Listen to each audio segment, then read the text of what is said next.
10 বছর নিয়োগ নেই, তাহলে এজ রিল্যাক্সেশন কেন দেওয়া হবে না? আমার এই একটাই প্রশ্ন। 40 বছর অবধি ফর্ম ফিল আপ করা যাবে, তারপরে আর করা যাবে না।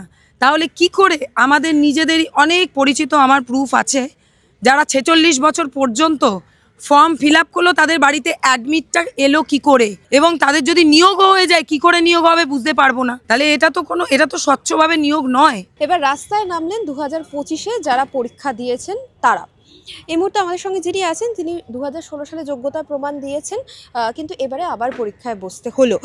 এই যে 10 নাম্বার দেওয়া নিয়ে নতুন যারা পরীক্ষায় বসেছে তারা একটা কোথাও গিয়ে অভিযোগ জানাচ্ছে আপনাদের বিরুদ্ধে, এই বিষয়টা আপনি কিভাবে দেখছেন? দেখুন, আমি প্রথম কথা, আমি 2016-তে বসতে পারিনি, পরিষ্কার কথা।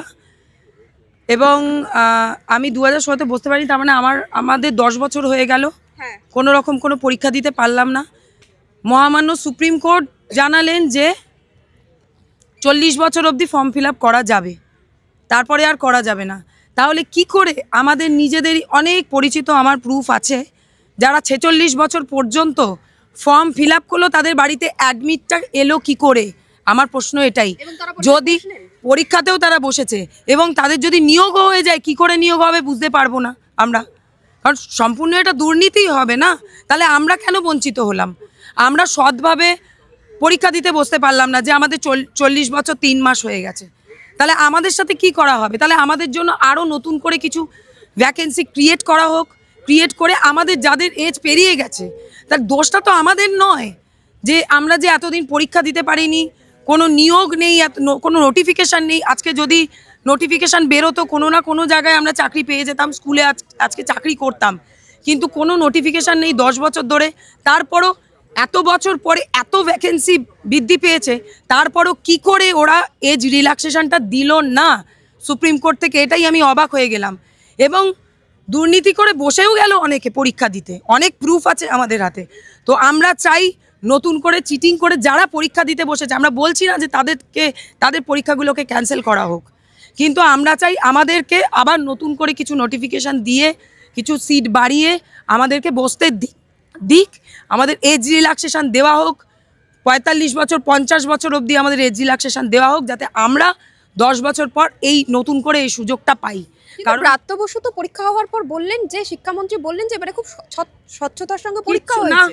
স্বচ্ছতা আমার নিজের কাছে প্রুফ আছে। 43 বছর পর্যন্ত বসেছে জেনারেল, এবিসি ওবিসি টোবিসি কিচ্ছু নয়, জেনারেল 43 বছর অবধি বসেছে, ফর্ম ফিল আপ করেছে, তার বাড়িতে পর্যন্ত অ্যাডমিট এসেছে, তারা পরীক্ষাও দিয়েছে। তাহলে কি করে তারা দিল? হয়তো নিয়োগও তাদের হয়ে যাবে। তাহলে এটা তো স্বচ্ছভাবে নিয়োগ নয়। আমরা কেন বঞ্চিত হলাম? তাহলে আমরাও তো পরীক্ষা দিতে চাই।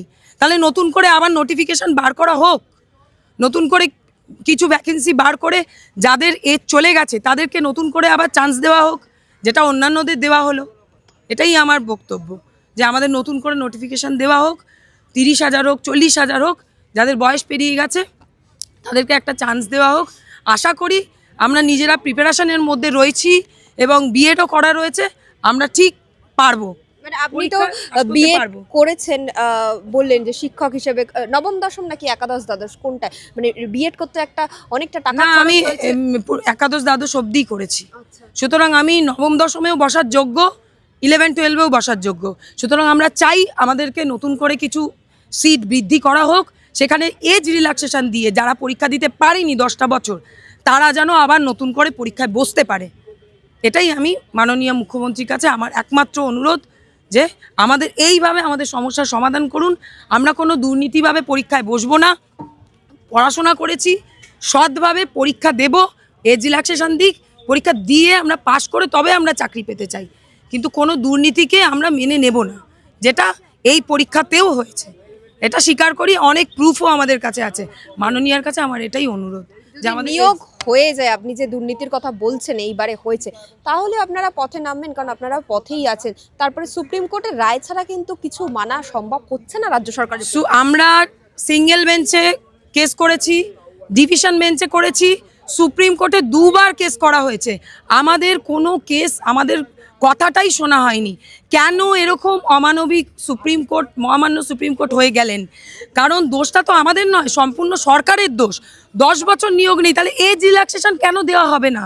আমার এই একটাই প্রশ্ন, এজ রিল্যাক্সেশন দিলে আমরা পরীক্ষাতে বসতাম, আমাদের এত বছরের পরিশ্রমটা ফলপ্রদ হতো।